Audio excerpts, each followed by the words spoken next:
پر کونړ ولایت پاکستان د چا په امر توغندي را ګزار کوي. امریکا ولې داسې لوبه له افغانانو سره پیل کړې ده؟ څه کول غواړي؟ هیله د ویډیو را سره تر پایه پورې وګورئ. درنو لیدونکو السلام علیکم، وخت مو په خیر. سرچینې وایي پاکستان د امریکا په غوښتنه په کونړ ولایت توغندي ګزاروي. په تیرو 40 ساعتونو کې پر کونړ د پاکستان له لوري 10 توغندۍ ویشتل شوي دي او ملګرو ملتونو ته له شکایت سره سره پاکستان له دې کار لا هم لاس نه دی اخیستی.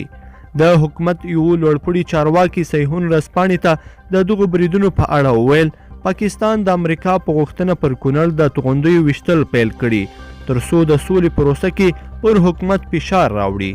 پرون د امریکا د شارزداپیر آمرانه څرګندونې او د هغوی په غوښتنه د پاکستان له لوري د توغندیو ګزارول ټول د دې لپاره دي چې خپل ټول شرایط له چون چرا پرته په حکومت باندې ومني.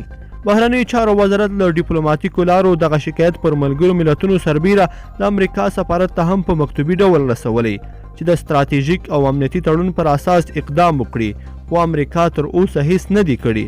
د ټولو بندیانو خوشي کول، موقت حکومت منل، په رسمي ډول د ډیورن له دایې تیریدل او د بهرني سیاست محدودول هغه غوښتنې دي چې پاکستان یې مطرح کوي او په اوسنیو مقطعي شرایطو کې د فشار لپاره تر امریکا هم استفاده کوي.